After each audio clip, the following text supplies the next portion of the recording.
There's something about that 40-year-old mark, specifically for women, where ageism starts to show up loud and clear.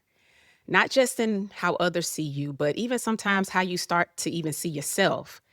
It's almost as if the world has silently agreed that 40 is the quiet deadline, that deadline that defines who you are, what you can have, what you can do, and who you can become. You're told that you're less desirable, you're less capable, you're past your prime, your best days are behind you, your good years are gone, you're lucky if anyone still wants you, you're too old to start over, and you're just damaged goods. And sadly, that has just become the norm.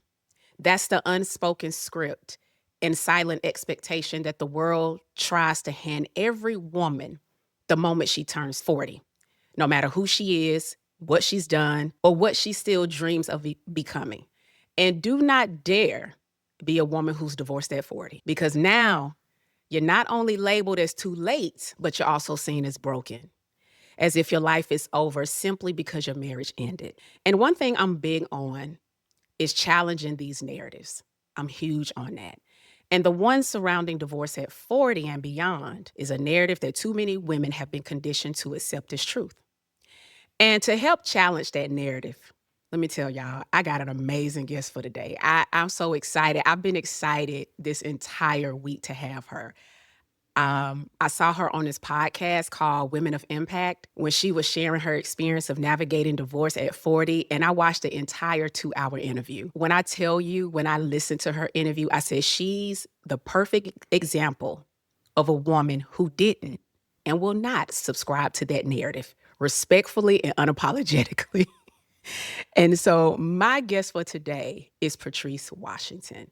Patrice is a conscious thought leader, an award-winning podcaster, an author, a sought-after media personality, a renowned transformational speaker, and a hope-restoring tough love coach on the PBS Telling award-winning television series Opportunity Knocks.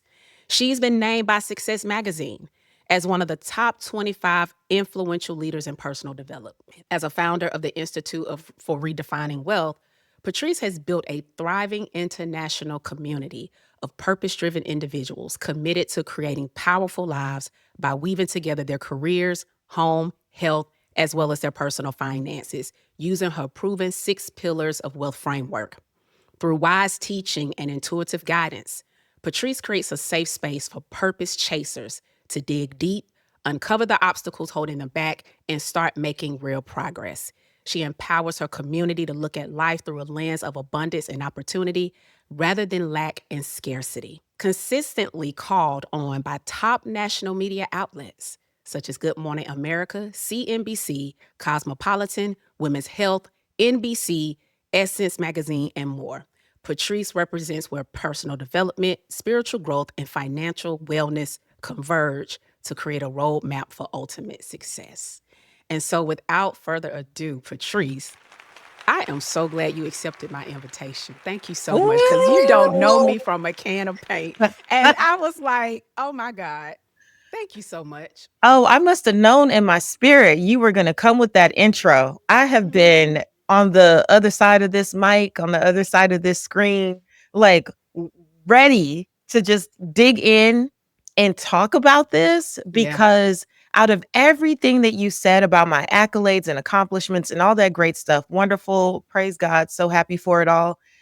The biggest thing that I think I need to add to that bio is that as a woman at 44 years old now, I love myself more than I ever have at any point in my entire existence. I Oh, have never felt so loved and had so much joy being my most authentic self as I have post divorce, post turning 40, and post all the people telling me why I couldn't have what I wanted to have and who I couldn't be and what I couldn't do as a divorced mother, as a single person, as a girl, defying what other people think 40 is supposed to look like hmm has been the greatest accomplishment of the last 4 years for me.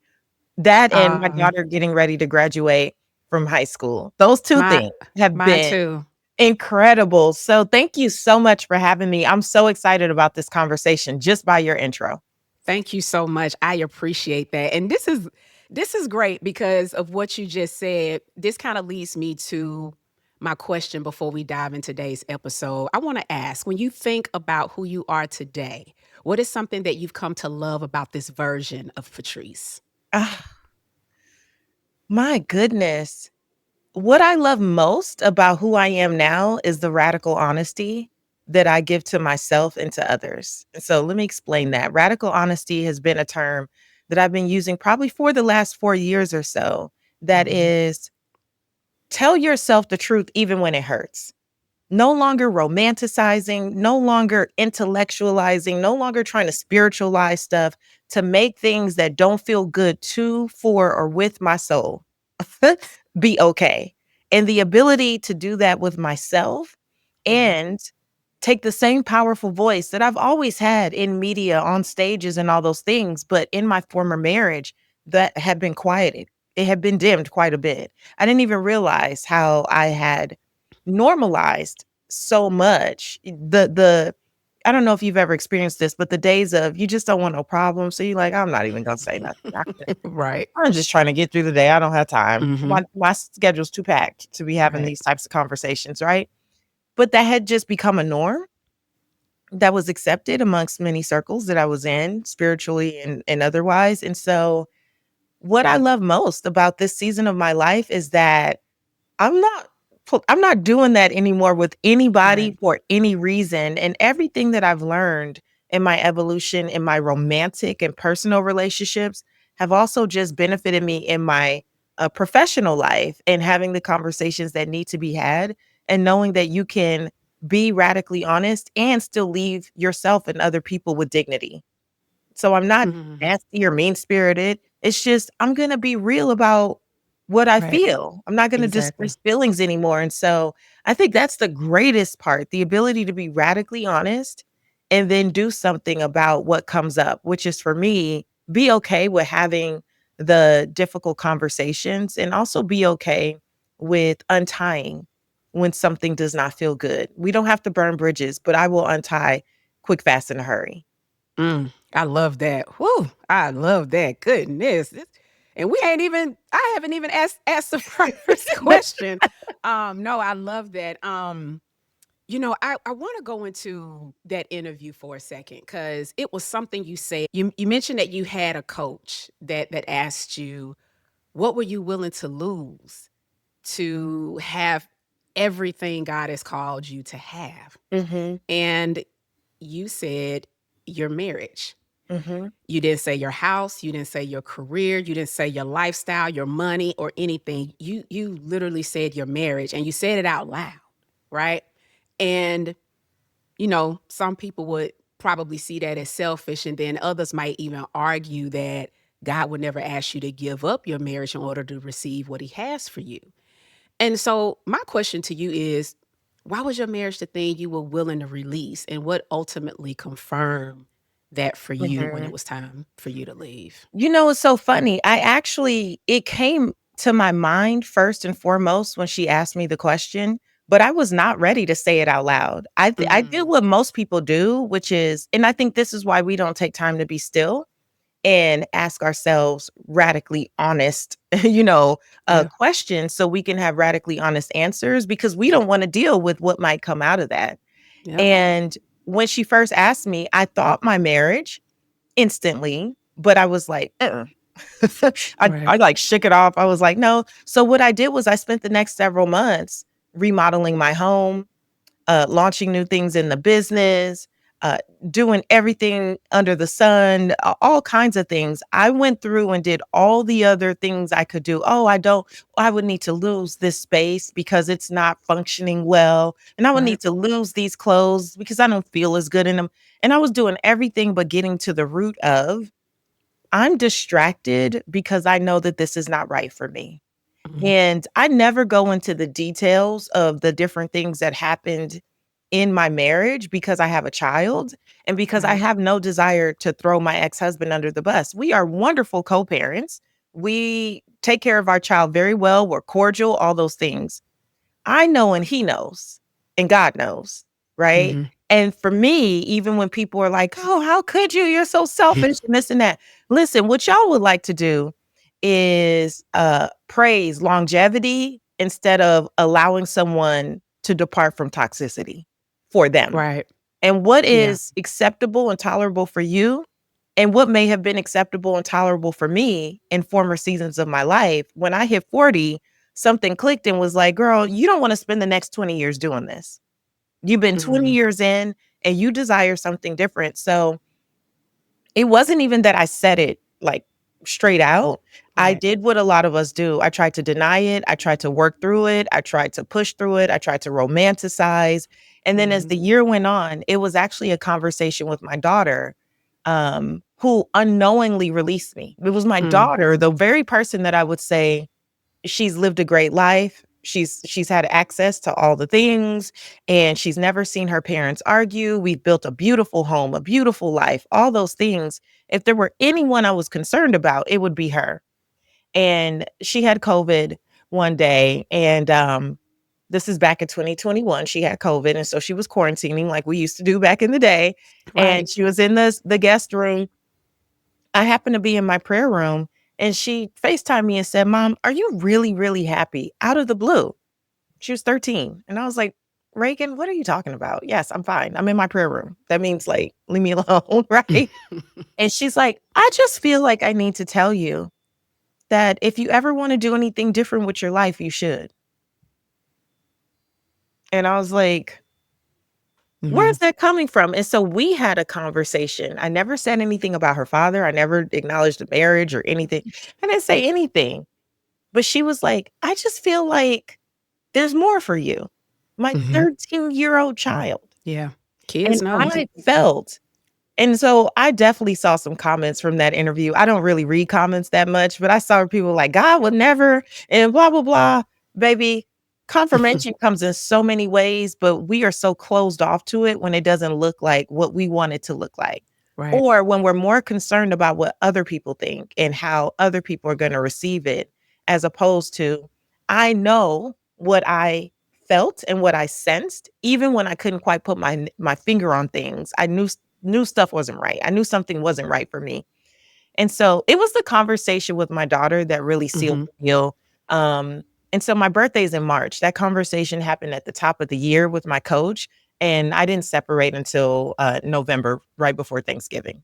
Right. So it was something that you always knew in the kind of in the back of your head, Well, yeah. and you just finally had the courage to admit it because that can be a hard thing to do. I mean, Well, here's the thing. I don't know about you, Tanya, but I was raised in an environment where people could say they loved you and then do things that felt contrary to love. And right, if you're a child, especially, it's very confusing. Someone says something mean-spirited or they do something that feels mean and not right, but they're also saying, "I love you." And the confusion that that creates, we start to normalize behavior that doesn't feel good. So if you have practice of doing that from the time you're 4, 5, 10, 15, 17, right. it's very similar when you get in a relationship with someone who is very affectionate in their own way, and they're buying the things and they're doing the things, but you don't feel loved. It's not an undercurrent all throughout the space. And people will say, "Well, I mean, as long as they come home and as long as they do that, you Mhm. deserve to feel loved." I remember a pastor back in the day, Bishop Omer, and it was Faithful Central Bible Church is what I where I attended when I was in college. And I remember him saying one day, "People should treat you how you want to be treated, not how they feel like treating you." And I think we learn to not honor how we want to be treated, how we Right. want to feel. It is Mhm. not asking too much to be held with a certain level of care or integrity or respect or adoration or any of these things, especially if you're someone who's willing to give that back and you are giving. So people only want to acknowledge physical abuse. They don't acknowledge emotional abuse, verbal abuse, mental abuse. They don't financial abuse. They don't acknowledge anything else, physical abuse. And Mhm. I've even seen scenarios where women have been encouraged to stay in physically abusive relationships. And they've been told to just pray about it, fast more, read their Bible more, go to the prayer groups, do all this stuff. And there's never any onus put on the other person. Right. And it was Dr. Tama Bryant who said on my podcast on Redefining Wealth, she said, and in her book, Homecoming, which I absolutely love, anyone listening to this podcast, Homecoming should be your next read. It is brilliant if you haven't read it. And in Homecoming, she says a lot of successful women in particular stay in relationships that don't serve them, not because they lack confidence, right? Or not because they don't have self-esteem, right? They're actually overconfident. You think Mhm. that because you've made all these things happen in your career and all these other places, and you, whenever you set a goal, you hit it, that you can change other people and pray them through and all those things. And baby, when I read that in that book, I said, "Oh, I have been released. I'm I'm telling you. trying to take what I've done in all these other places and spaces of my life and will something into happening that I don't have full control over. The only thing I have control over is what I allow for Mm. myself." And that was that. And so you all were married for about 20 years. We were married 15 years, together Okay. for almost 20, It's 20 altogether for years. 19. Right. Mhm. Right. And you know, it's so funny because, well, it's not funny, but it's funny in a sense of we hear this all the time, especially in the arena of our faith. Mhm. And I know one of the things that you talked about was one of the maybe struggles you had with your faith, specifically with Christianity when it comes to marriage in the Christian community. Um, there are some deeply rooted beliefs that often lead women to stay in unhealthy marriages under the assumption that endurance equals obedience. And there's this messaging that women should just stay no matter the cost. And I know you shared that you were doing everything that you were taught to do, Mhm. fasting, praying, Christian counseling, but you were still the problem. And my question is, what was that tension like for you between what you were taught around faith and marriage versus your lived reality? And at what point did you realize you needed to re-examine your faith? So good. Um, for years, I will say there wasn't much tension. If there was any Okay. tension, it was within me. Right. Right? Because we Mhm. learned that we can be the problem. And so I Mhm. learned to manage my tone, the time that I would want to talk, the delivery. I would rehearse bringing things up over and over again. I would need to have 15 pieces of evidence before I could start a conversation. I was hypersensitive, right, to even presenting anything because I had been conditioned to believe I was the problem. And so the tension was internal because I would say, I'm a really brilliant woman. I can Right. say that I'm a really brilliant woman. And then here I go second guessing things that I know to be true. Mhm. Later, I didn't have terminology like gaslighting back in the day. We didn't hear these Right. things. No one knew what that meant. I Yeah. didn't know what any of these things meant. I'm just like, "God, dog, am I crazy? Am I Right. That's what it'll do. It'll have you crazy?" question everything about yourself. Yeah. You're questioning everything. And then on Mhm. top of that, we are taught to cover. We're taught to cover. So you only take it to pastoral care. Like you only take it to like the pastoral team or to your Christian counselor or whatever. So I also wasn't sharing with other people. So I couldn't gauge is this normal or is it not? I was only Right. going to my Christian counselor and then also out of shame, guilt, embarrassment somehow. But the reality was I hadn't done anything. Mhm. That was the reality. And so there was this constant tension because I have said for years, for many, many years, I never want to be a public success and a private failure. But here's what happened. And Dr. Tama also, really illustrated this for me or illuminated this. When you are successful and thriving in so many other parts of your life, it is easy to dismiss misery.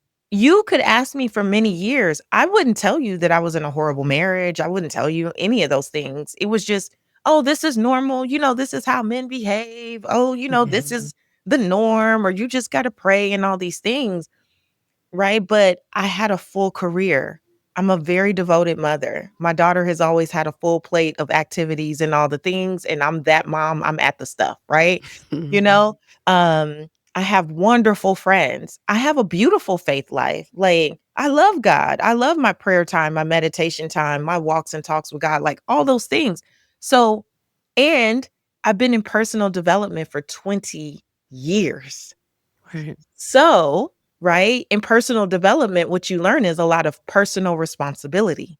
Yes, you do. And therefore, we start to, right, take on this personal responsibility and just go, well, I'm going to improve myself more here. I believe in the pillars that I teach. I don't just talk about it, I live that way. So my pillars have felt very full and rich, but there was the underlying tone in the people pillar when it came to my marriage, Right. which was not visible to most people because we had a very beautiful life, right? Right. All the physical things look Mhm. beautiful. We communicated well. We didn't argue much, but there was an undertone of like, what you be doing when I'm not here? Mhm. Right. Yeah. No, But that's no real. fruit. And Mhm. so, yeah, I mean, I'm sorry. I feel like I just went off on a tangent. But can you remind me of the question? No, it's all good. It's all good. It was really about seeing what you were taught about faith and marriage in terms of faith versus your actual lived reality. Oh, And at what yeah. point did you realize, like, wow, maybe I need to re-examine my faith? Well, can I tell you, it wasn't until Sure. 2020, during the summer of all the George Floyd, uproar and those types of things that really made me examine my faith. It was Yeah. beyond the marriage stuff, but that just got it was all there, right? So I separated in 2021. So let's go back to 2020. So June 2020, we had just moved back to Georgia. I live in a predominantly white neighborhood, and there are all these things that are happening that summer. We have a listserv where anyone in the neighborhood could send something out. And one of my neighbors, who to this day I had never seen, he's since moved, but one of the neighbors sent something out that I felt was insensitive. Yeah. And so I responded, and we were new there. And I was like, hey, this neighborhood is changing. I don't know if you've noticed. And there are people of color here. And you may have not thought that something was wrong with that, blah, blah, blah. I also had a video that went viral called Dear White Friend. And it had several million views just on Instagram, but had been shared over and over again. And I was talking to my uh, white friends in the personal development space who love to call on me to come to their events, but then they didn't have much to say to tell their audience, hey, you need to relax with some of these things that you're saying because it's insensitive and you're being racist. And I was like, if you want to be an ally publicly. Don't just text me, say something publicly. So all these things were going on. And what dawned on me during this week of stuff is that all of these people called themselves Christian. And I Mm. was like, do we believe in the same God? Right.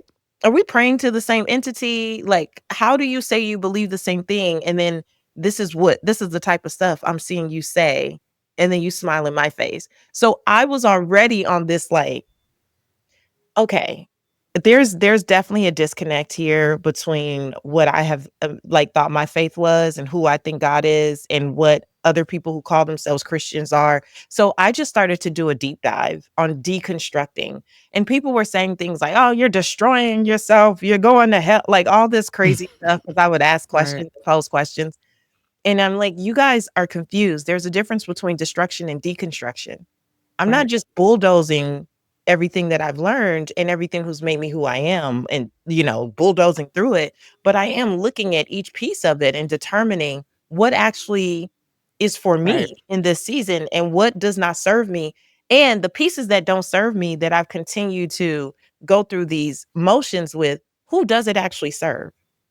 Who gets Right. served when I believe these limiting ideas and thoughts?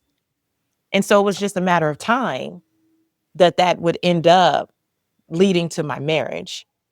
Who Mm. gets served by the idea that God hates marriage and you got to stay in this forever? Who is served by that? So by the time my coach asked me that question the following March 2021, I had already been asking myself, who gets served by these ideas and thoughts that you need to just toughen up and deal with stuff that doesn't feel good to you? Who gets served by that? In my scenario, my former husband, he gets served. He's fully served by this idea and narrative that no matter what, she's always going to be here. because she's got that kind of faith.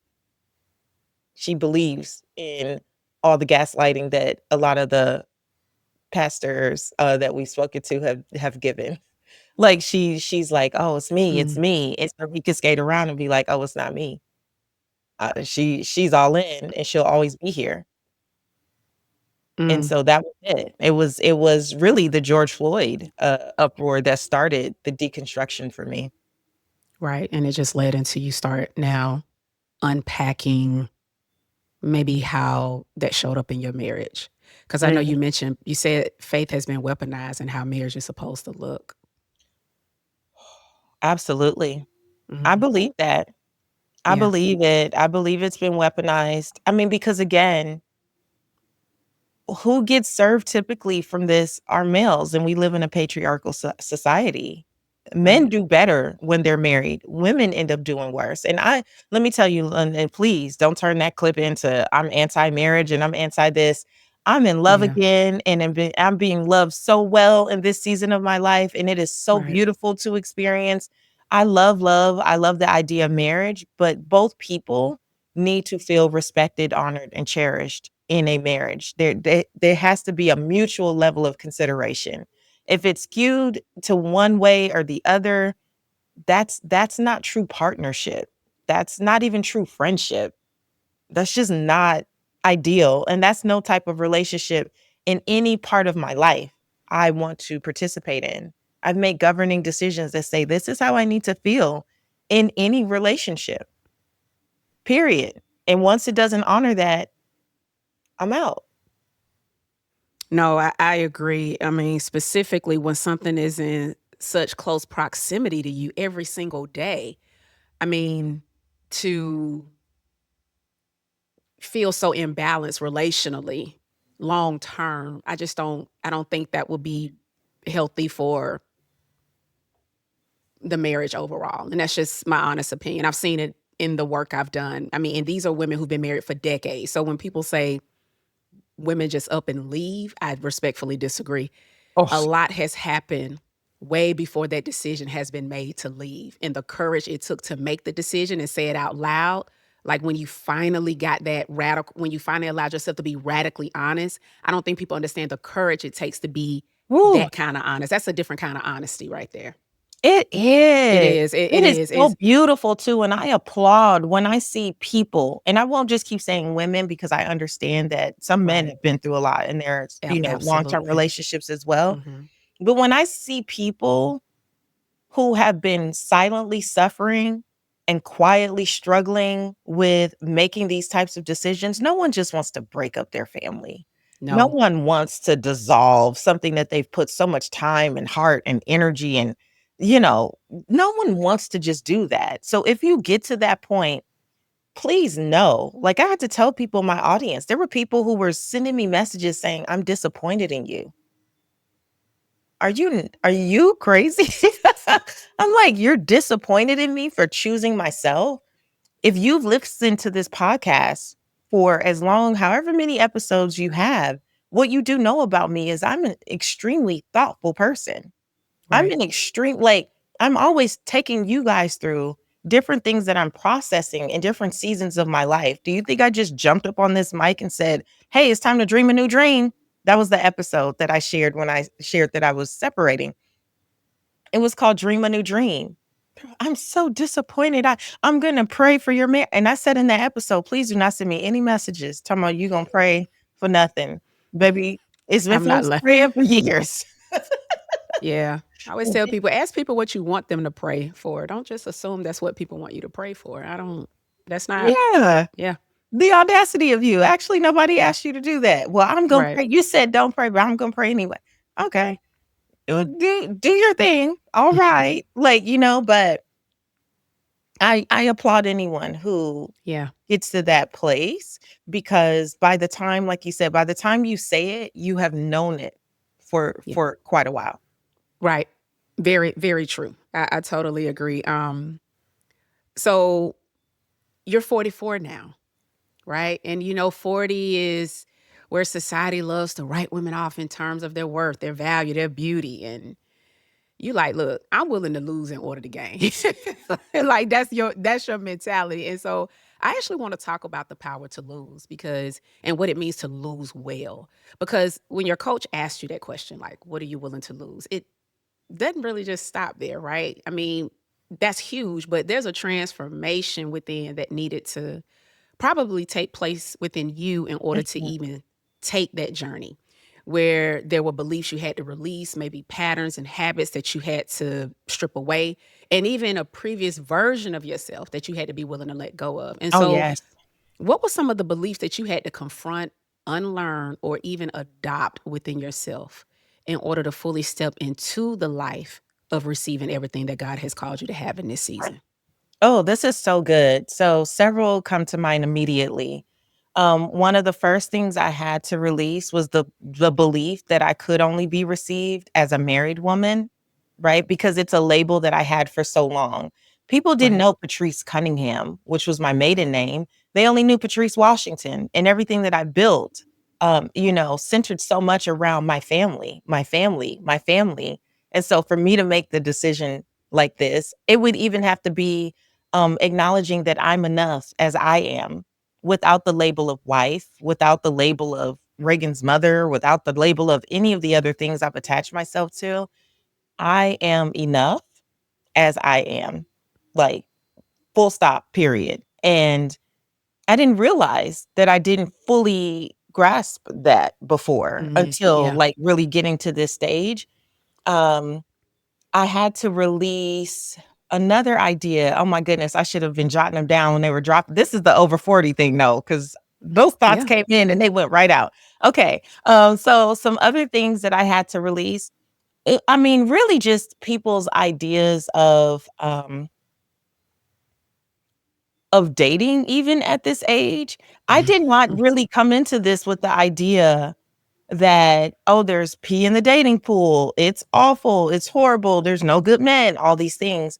I had to definitely detach myself from any ideas or thoughts about that because I do Mhm. believe that your attitude towards a process will determine your success or your progress. Absolutely. Right. And I came into this season of my life with the attitude that it was available to me and that good men were all around and that yeah, and I'm not here to get married again at this stage. When I first started dating, I was like, I'm here to collect data. I'm not even here to like get another husband. Right. I'm here to Right. collect data because it's my former husband was the only person I knew as an adult. Like we had Right. been together Mhm. since my last year in college. So Mhm. I've never dated as an adult. So I Right. had to change and like really make sure that I didn't have the limiting belief. I was willing to lose what other people were talking about, that it was so awful. I was like, I don't receive that. And I want to make a distinction too. When we say, what are you willing to lose? I just want people to know it doesn't mean that you will lose. The willingness is the ability to be radically honest because Right. when we are so attached to it has to look a certain way, it has to be a Mhm. certain way, that is what stops us from being honest, right? It'll, Right. oh, I can't say anything, I can't do this, I can't do that. And so we shrink really when we're being asked to really like our souls are being asked to expand and they want to introduce us to something new, but we're like, I can't be honest. I can't say this thing. So Mhm. it's not that you want to lose. It's not that you will lose, but it's the willingness to lose that allows us to be radically honest. But I used to just take myself through different exercises. And to be honest, I teach my clients to do a willing to lose list darn near every month. Like, what Mhm. do you need to lose right now? And you're right. There are beliefs. Sometimes it's behaviors that we have to lose in order to be who we say we want to be. Possessions, and then sometimes it is people, right? Yeah. And there were so many things. I mean, I probably have dozens of lists of just what am I willing to lose? What am I willing to lose? And as I said earlier, that's even followed me into my professional life. Like, what Right. am I willing to lose to truly be all that God has for me? Sometimes it's the way that we do business. Sometimes it's using a certain platform. Sometimes it's having a certain person on your team or having a certain, partnership, business relationship or something. That is a question that will serve you over and over again. And again, just go through beliefs, behaviors, people, possessions. Mm. I love that. And I know you said you did a podcast on dreaming a new dream. Mhm. And that's where you talked about announcing you all's separation. Why was that so important to you? Because I love that. And I think that's so important for women over 40 to, or any woman. But the reason why I'm really targeting, 40-year-old women is because of just the way society likes to box them in. And what was so Mhm. important about that message that you wanted to send out? Well, I have really had a very transparent career. Like a Right. very the podcast has been my public accountability. And I just didn't feel like it would be integral to be going through such a big life change and not sharing with the audience and also sharing how I was processing. Because when I did the episode and being at that point, I was turning 40, Mhm. it was like I realized how many of us are so attached to things that we prayed for in previous seasons, as if God couldn't do a new thing. And I was like, it may not be a relationship. It could be a job. It Mhm. could be a city. It could be any number of things. But just this reminder was first to myself, Patrice, you got the dream. You had the beautiful little chocolate family. Okay, you did it. And God Right. is able to do exceedingly and abundantly more than that. Like it does not have Right. to stop there. And so I just wanted to make a public declaration for anyone who was in a space of feeling like it was time to pivot, because many of us think that, again, the things that we prayed for back then, well, if we got it, I just need to sit down now. No, you're entitled to dream a new dream. Right. Yeah, how can God do a new thing? You go to church, they're like, let him do a new thing. Okay, that might require a new dream. It's gonna require a new For dream. real. And we A have to new give vision. ourselves Right. permission to step Mhm. into a new vision, a new possibility, right? Right. And so it was so important for me to share that. And I have to tell you, that was to this day, it's still one of the top like 10 episodes, and it released in March of 2022. 3 years later, it's still one of the top episodes because people are always sharing it with folks that they know who are going through some type of transition. And the messages that I get from people who are like, it wasn't marriage, but for me, it was my career. Or for me, it was Right. this thing, it was that thing. I Mhm. think that we get so stuck on autopilot. Yep. We get so stuck in our routines. We get so stuck Mhm. in our labels. We get so stuck in Mhm. this is just what it is that we're not even living. Many of us are just existing. We're experiencing the same day over and over and over again for 2 and 3 and 5 and 10 years on repeat because we don't question, because we don't say, what am I willing to lose? Because we're not willing to interrogate our lives, to take inventory and see what still matters to me, what still feels right for me, and what doesn't. And how much of this stuff am I doing was really somebody else's definition of love, of wealth, of success. Maybe I've Yeah. just been on autopilot in someone else's story in life, and I haven't been Mhm. owning my own story. And that episode unlocked a lot for many people, and I'm very grateful that I didn't feel any shame or guilt or embarrassment about sharing publicly. Because I think also as leaders, you have a responsibility, and I think we're all leaders in some form or fashion, no matter who we are and what we do. I feel like we have a responsibility to share the middle. People only want to talk about stuff once they on the mountaintop. Okay, but what was going on, right? Right. What's really going on? What I was going wanna know on in the what's yeah. valley? I need to understand what types of things were you experiencing? What were you doing when you felt like you were in a valley? And that has been my platform. I just don't want to share just the best of it. I want to Right. share the real of it. If you're here, most likely you're either thinking about a divorce, going through one, you're already divorced, or even transitioning out of a non-marital relationship. However, no matter where you are on the spectrum of that journey, one of the biggest misconceptions is how disruptive this experience can be. And here's the thing, even if it was the best choice, it doesn't mean that it hurts less. And you don't have to pretend to be okay. Neither do you have to be strong about what you're going through, because the truth of the matter is that it impacts you. It can impact you mentally, emotionally, spiritually, financially, legally, relationally, and even professionally. And because of that, it is crucial to act accordingly. And so, what does this mean? This means that it is very important for you to be intentional about your next chapter going forward. And a huge part of that is recovering on purpose. And to help with that, I created a free audio guide that outlines 7 healthy ways to help you through this transition. And to access your free copy of that audio guide, then please head over to my website, tanyacarter.com/turning the page. Okay, that's tanyacarter.com/turning the page. And I will put a link down in the show notes. Oh, I love that. And I'm glad you did because, divorce, I always tell people no one plans to get a divorce. No one gets married to get a divorce. And when that happens, we forget to adjust to the plan, writing a new vision, dreaming a new dream, which is why this is so important, which is why I call my book and my podcast Divorce Your Story. We're still so attached to that narrative, and we don't give ourselves permission to write a new script.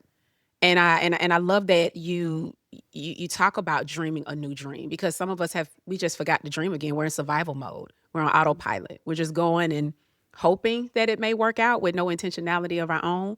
I'm unsure, but I'm so glad that you said that. Now you said something that I got to go back to, and that's dating. Um, there's so much negativity around dating, and I'm gonna be honest, Patrice. I don't have that mentality around it. I don't have an unhealthy mentality around it at all. And you hear, like you said, there's pee in the dating pool, and ain't no good people out here. And you here in Atlanta, I'm here in Atlanta. Oh, are you? I'm born and bred it here. I'm actually born. I was born in Atlanta, raised in Decatur. Oh, lovely. Yes, So you ma'am. hear it all Yes, the time. So you get it.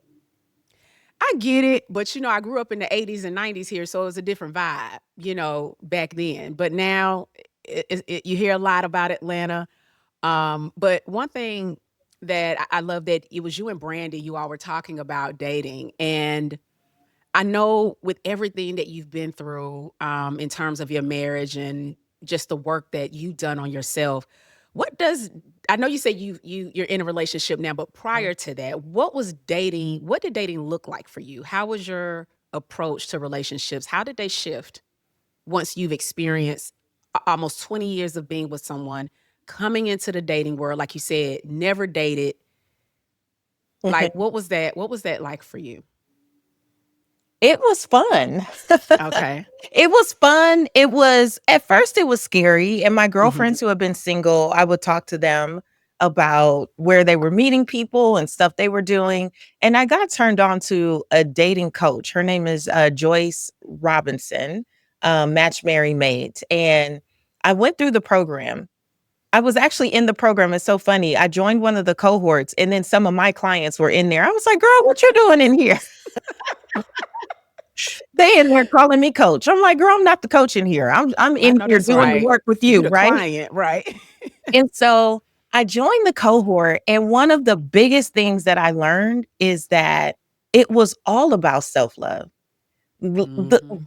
A very small part of that program is even about the other person or any techniques or this or that. I really went through all of the programming that was mostly about me. What do I really want? What do I Right. really desire? Back to that not knowing how to dream. A lot of us don't even know what we want. We're hoping that when we find somebody, we'll figure it out and see it. And I think that's a Right. little backwards. The way that we know it is by already having a good idea. I'm not saying that you have to be attached to your list, but I did have an ideal partner list. And I was very clear. And as I dated, I was able to say, I had things on there like I want someone who's like has a lot of humor, is funny.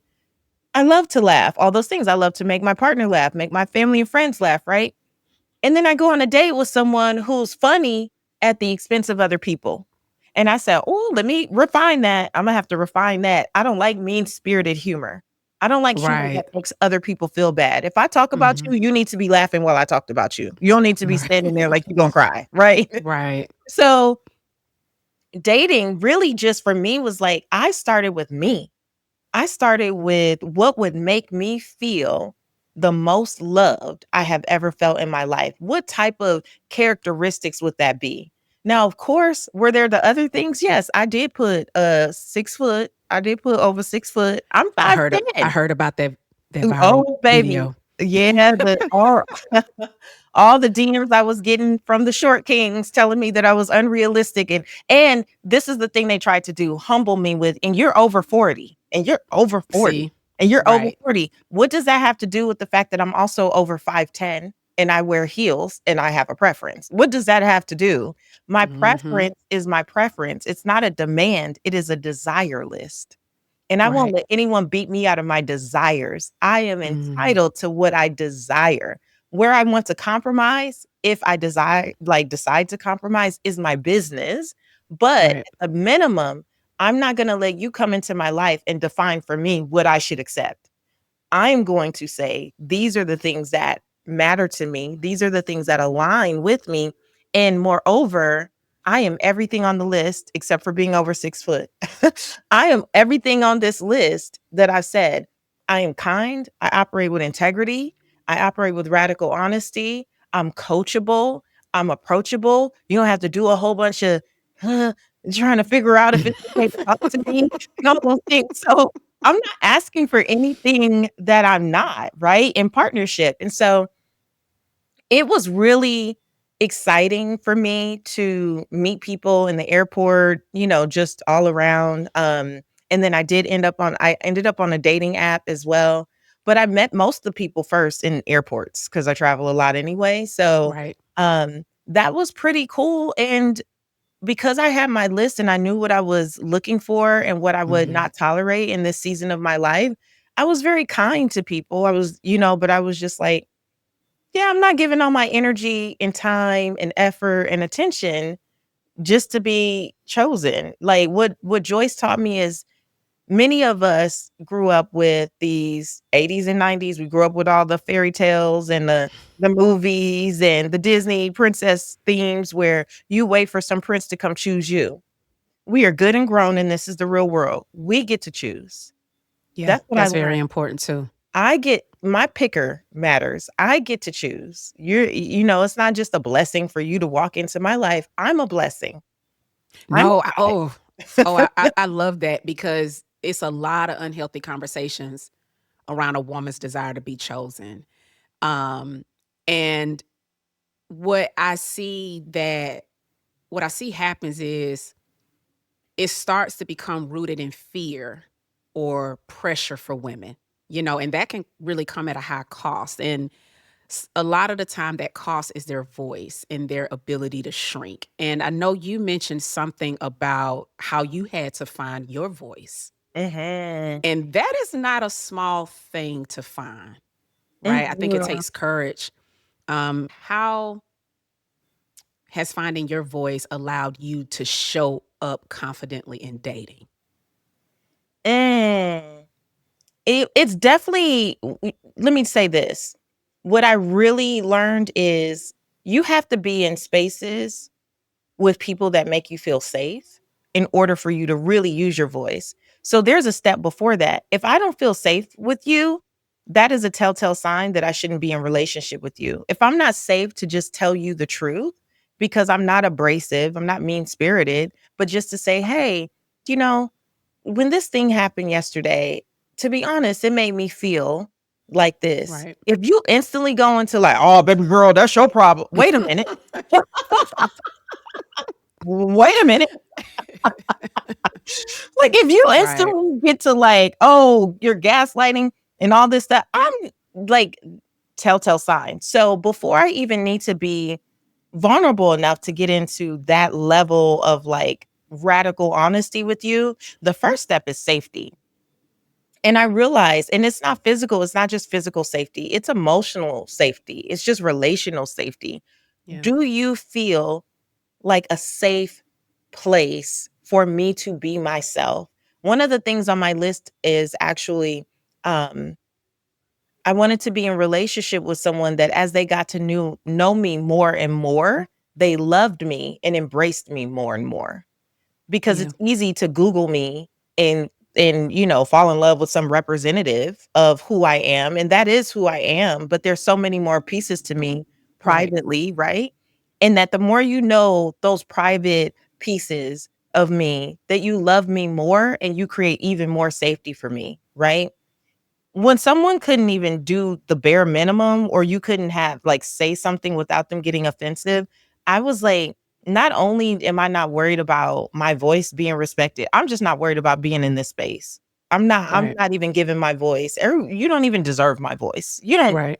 baby. Some people got let go via a voice memo. That was kind, because some folk got let go via a text. Like, I just no. So, Yeah. but it allowed me to go from spending, however many years, once I got married, it's like, and realized like, hey, something isn't right, to my next kind of courtship, if you will, was like almost 5 months or so. And then another one was like 5 weeks. And then after that was like days. And now I'm with the person that I'm with for over a year now. But um, yeah, I was moving through them, girl. I was sticking to my list. You know what it was too? I have to say this. I had made vows to myself. I I love wrote, that. I talk not about that to all the time to my myself. clients. Renewing Yeah. a new vow. Oh my goodness. I love that. I wrote vows to myself on what I believe would have been my 16th wedding anniversary. And the vows were so deep, girl. I just let my spirit flow. It had to be Yeah. several pages long. Hmm. And in one of the lines, though, in that is, I will never lose my voice again in relationship, in any relationship. I won't have a friend that I can't say what I need to say something to, right? I don't desire to be in any relationship like that. And so sticking to the vows to yourself, I think, is even more powerful than the vows that we make at 22, 24, 25 years old, for those of us who got married really young.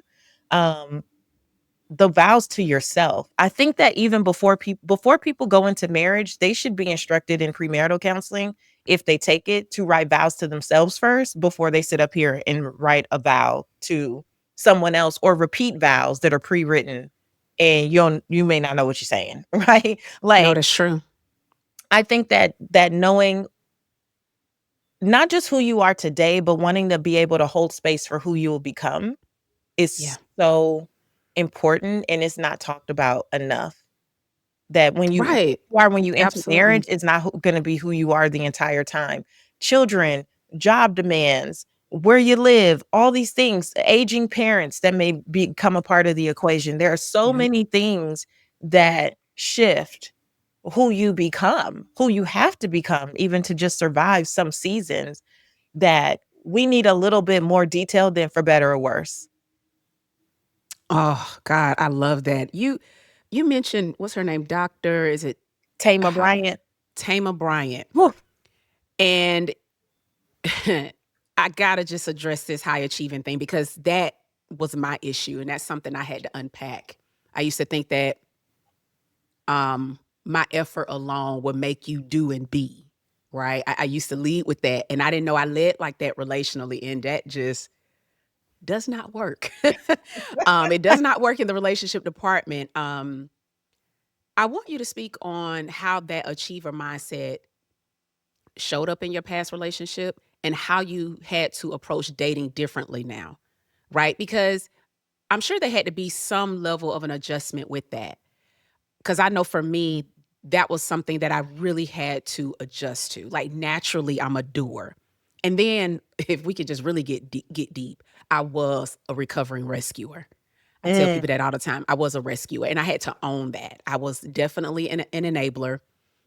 Honey, I was some of everything, but definitely a rescuer. And I had to unpack why I was like that, but also being a doer and a high achieving woman. And a lot of women that I work with are high achieving women, and they always lead with their effort, even from an unconscious level. And so, what did you learn from being overly confident in that space of relationships, in terms of how you showed up and then how you decide to show up now? Well, I think similar. I learned that you earn love through doing. I used Hmm. to perform, and while I Yeah. was applauded for the performance, and when I say perform, it was, again, even as a child, I am straight A student, I am honor roll, I am captain of the volleyball team, captain of the Hmm. basketball team, class president, this and that. And really, I didn't grow up with my father in the home. but my dad was really big on education, and he loved things to brag about to his friends. And I'm Yeah. a middle child of his 7 children. And so, literally I have 3 older sisters and then 2 younger brothers and a younger sister. So I'm smack dab in the middle. And I think I felt like I got to tap dance and do all the things to get some type of attention, because in my mind, everyone else was getting more attention than me. But I Right. didn't live in, I grew up with my mom, but there were multiple mothers, right? And so I learned that you perform for love, attention, affection, applause. And so that was just that. Now, what are the byproducts of that? Well, for many of us who are overachievers, we get the money. We get the house that we want. We get the vacations that we want, right? Like, we create a life that allows us to do the things that we want, and it's applauded, because for many of us, we're also the ones in the family. We're also the Yep. responsible ones. We're also the make it happy. We're the rich auntie. We're the like all the things. And so Right. the family dynamics, the friendships, it looks good, but it doesn't feel good. And Yeah. so what I had to learn, I would say in this season of my life, is just to be. Yeah. Like, to Whew. just be, to know that I Mhm. am lovable and loved and loving and worthy of all the things just as I As I am. Like I am. said Yes. earlier, I'm Mhm. enough. And one of the things that I experienced in my current relationship, sometimes this is another telltale sign for many of us who were fixers and trying to everything was in our head. I didn't used to cry. I would go through things in my former marriage and never cry. I was very Mm. intellectual. Years of personal development, years of cognitive therapy, and so I know how to intellectualize anything, and I would say, "Hey, this thing did not feel good." And I would have a very straight tone, plus I had been taught to manage my tone and my time and my delivery, so I was just like this all the time, and very pleasant, probably sound like a serial killer, like somebody who's about to kill you, but they're just very, like, they about to pop out, Right. but I just never get there, and I'm just very calm. And in my present life, these last few years, I own my emotions, the full range of them. I'm still like a pretty even keel person, but I cry. I like the little girl in me gets to cry at 44. The Right. little girl in me whose tears were suppressed when I was told, "You better not cry." I'm like, "But it's a sad thing happening. So why can't I cry?" But I had learned to suck it up, suck it up, suck it up. Mhm. And now I'm in a season of I let it out, I let it out, I let it out. And I'm in such a safe space where room is made for that. And it's encouraged. And it's like not weaponized against me. It's not demonized. It's just like, I understand. Like, what can I do? Like, how can I support you right now? Do you want me to like fix anything, or you want me to just listen? Like, that's the partnership that I have now. And it's taught me that it's okay um to be and to feel and to not make myself wrong for any of it. Like, it's literally just okay. So I've learned as a high achiever, I'm not here to fix. Girl. I'm not here to fix. That right I'm there. not here to Yes. cover your shortcomings. Mm. I'm not here to defend your foolishness against others. I'm not here to try to I'm just not here to play games. When Right. you're over 40 and you're like, listen, I'm on the second half of my life. I Right. just want to scale joy, truly redefine wealth, and live a purposeful life. I want to do good work, and be a blessing to people, enjoy my child, hopefully my future grandchildren. I just want to live a good life and do what I can Right. to be a blessing to others without being made to feel bad or wrong for honoring my choices and the things that feel good for me. And No, that's I it. love And I'm that. just not performing for y'all. Not No, gonna I do it. I I love that. Speaking of redefining wealth, you are the founder of the Institute of Redefining Wealth. And I love it because it speaks more than just money, right? It's deeper than money. And I want to just touch really briefly about wealth, especially in the context of divorce, because when a marriage ends, it changes a lot of things financially. We just got to be honest. And it can trigger a fear of scarcity. Mhm. This belief that you now have to struggle. You wonder, can I really support myself? Can I take care of the kids? Can I pay all the bills on my own without this dual income that I once had?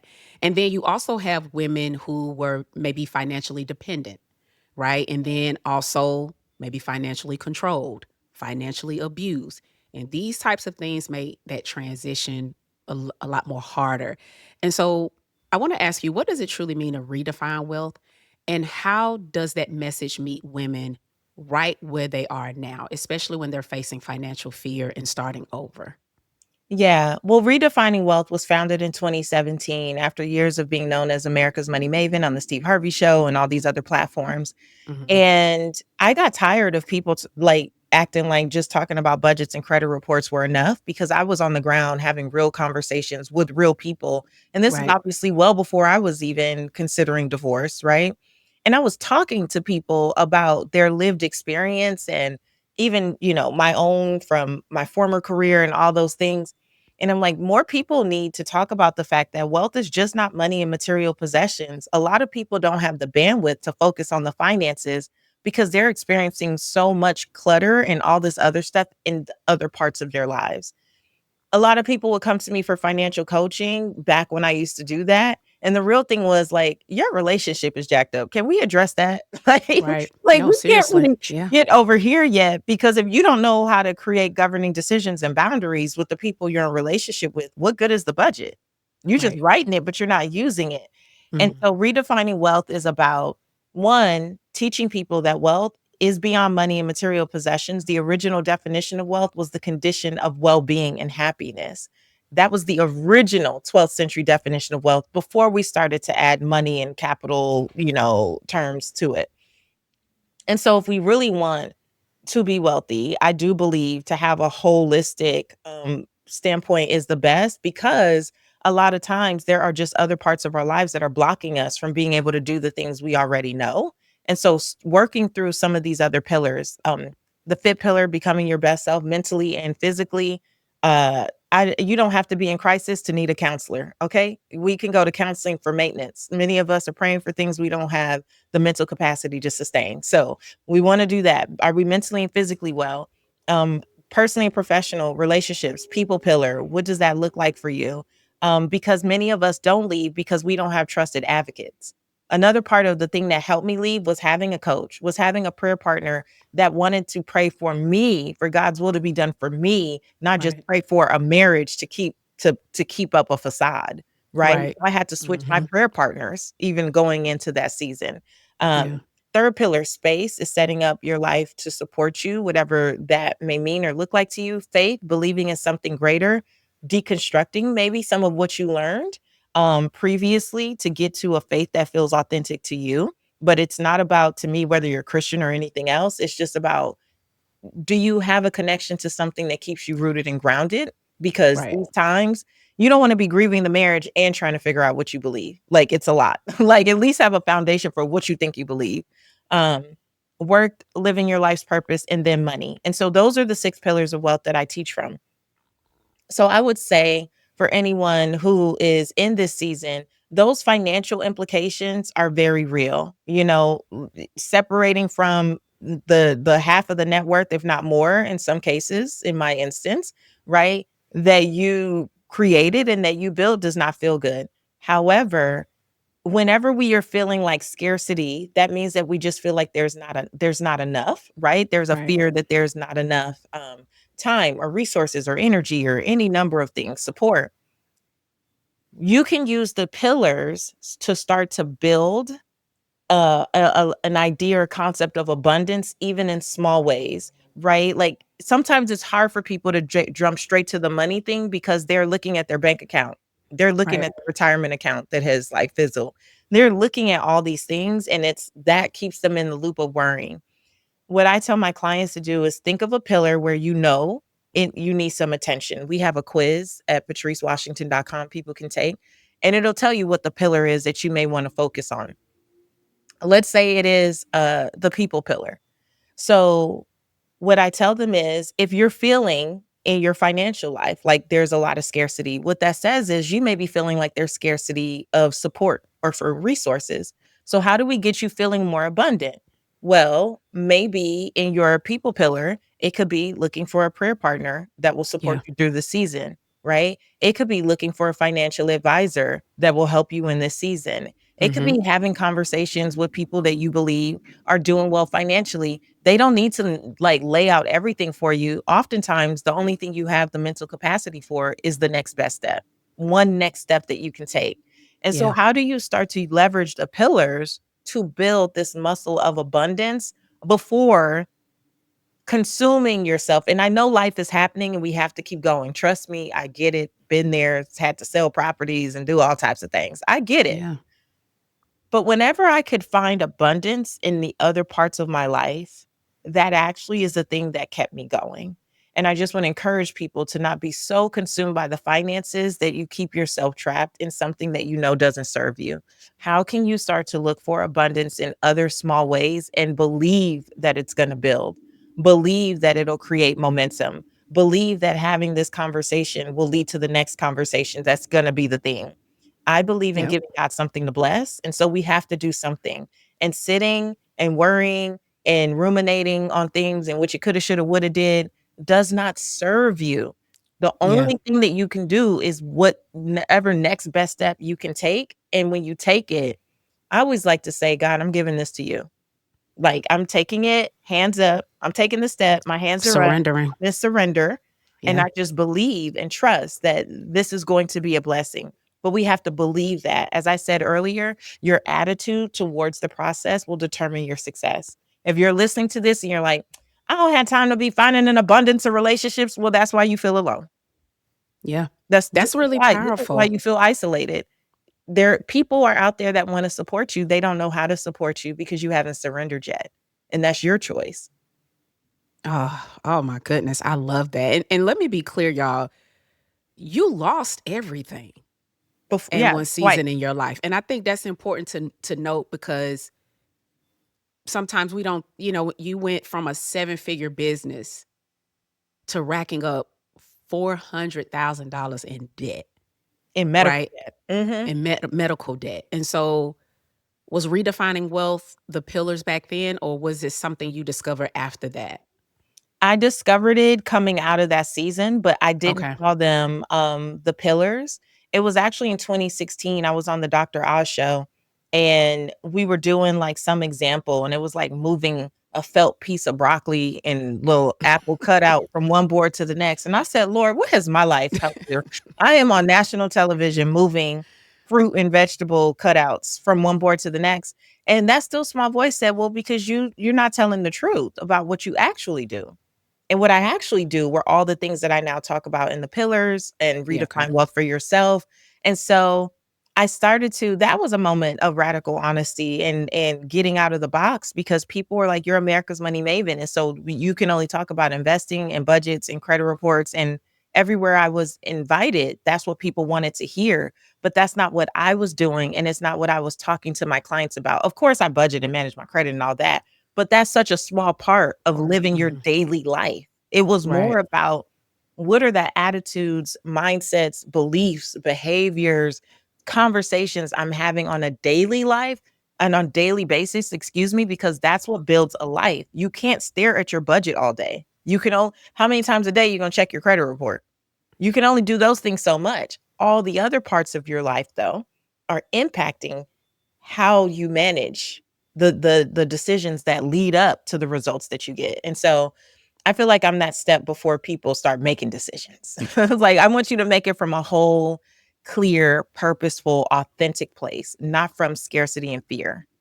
Mm. Oh my God. I love that. And I know we're pressed for time. And I just have this last question that I would love for you to ask. When people listen to this podcast, they're in it, right? They're 40, they're going through a divorce, maybe just getting out of divorce. And then maybe some people are still making that decision on whether or not if they should. Um, and wondering, are my best days really behind me now that I'm over 40, right? Battling fear, dealing with shame, maybe even regret, and even struggling to see this as anything other than an ending. What would you say to that woman right now? who's questioning if it's too late to begin again, dream a new dream, as you said, create something even more beautiful on the other side and in their next chapter. I would say, sis, it's never too late. It is never too late.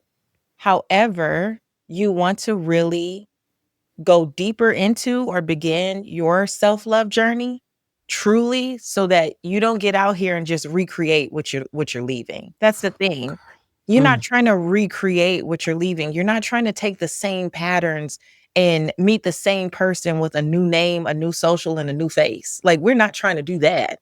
We are literally trying to not trying. We are going to dream a new dream. We are going to build the life that we desire. Being over 40 does not mean that we are dead. The women that I know over 40, baby, look better than a lot of the 25-year-olds I know. If we're going to keep it real, like, our best is still ahead of us, and it is so available to you. It is beyond available to you. But what do you believe? What do right, you believe is possible? What do you truly desire? Right? Is so important. And just being okay with what you want. There's nothing wrong with what you want. Don't let anyone beat you out of your desires. Don't let people tell you what you can't have because you're over 40 or you're this or you have children. Let that be their limitation. If that's what they want to live from, then that's fine. But you don't bend to their limitation. And why it's so important that you start with your own journey is because the person with the strongest will win. The person with the strongest will win. Meaning that if you have such conviction that your best is still ahead of you, that your latter days will be what they say, my latter days will be greater than my former. Like, if you have full conviction that you are walking into the best season of your life, guess what? You are walking into the best season of your life. It does not matter what a commenter says, what your mama says, what someone at the church says. If you believe it, and I mean a full body, oh, I right. believe it. And it doesn't start as full body, but if you can keep a corner of your mind open to the possibility that there is more for you, believe me, there is more for you. I see it every day in my own clients. I'm known as a finance person. I have women coming in my DMs talking about dating all the time. Like, "Oh, I went on a date. This man invited," and I love it. I love that Yeah. for us. I love that for us. So it is possible, but you have to believe it. And if you don't have that belief today, I want you to borrow my belief. I want you to listen to what I'm saying, listen to Tanya's episodes and her social media and what she talks about. And you just borrowed the belief that better is available to you until that becomes your own. And Mm, it won't be long. oh, goodness. I love that. Where can people find you, Patrice? Come to the Redefining Wealth app. That's where I really hang out a lot. It's a totally free app on your Android or iOS device. I go live there every single day and we have such fun conversations. I never know what's going to come up. It really is based on what happened You that go day. live every day? I All go right, live girl. every day in the app, and it brings me so much joy because I'm not really into social media these days, but it's a way to I connect with get it. my audience and to preserve a safe space where people can just say the things and ask the Yeah. questions and have this loving, international, supportive community. So, I go live there every day, but you can also find out more at patricewashington.com. And if you guys are in Atlanta, Redefining Wealth Live will be here September 12th through 14th. And it is a beautiful 3-day experience right here in Buckhead, Atlanta. And I'd love to have you. So you can find out more at patricewashington.com. Oh, I love that. Patrice, thank you so much for being here, for sharing your story. I mean, girl, listen, when I tell you, you are the epitome of somebody who is not subscribing to that narrative, seriously, I think you're just a radiant of light. When I saw that interview, I was like, I had already wrote down that I was going to reach out to you. I was like, yeah, I'm going to reach out to her. I said, I'm gonna reach out to her because I took notes and everything because I thought it was just so refreshing, Oh, thank to you. hear. And it was genuine. Like I can tell when something's genuine versus when it's not. And Hmm. I knew it was genuine. And you could tell a person, you could tell when they're doing the work. You can tell. I can't describe it. It's just something that I know. And I appreciate you just being here. I really do. Thank you so much. Well, thank you for having me. I don't do many interviews in this season, and so I definitely just felt aligned and called to be here with you, and you delivered from beginning to end. You're a wonderful interviewer. So thank you for having me. Thank you so much. Thank you so much. And you take care and you have a good day.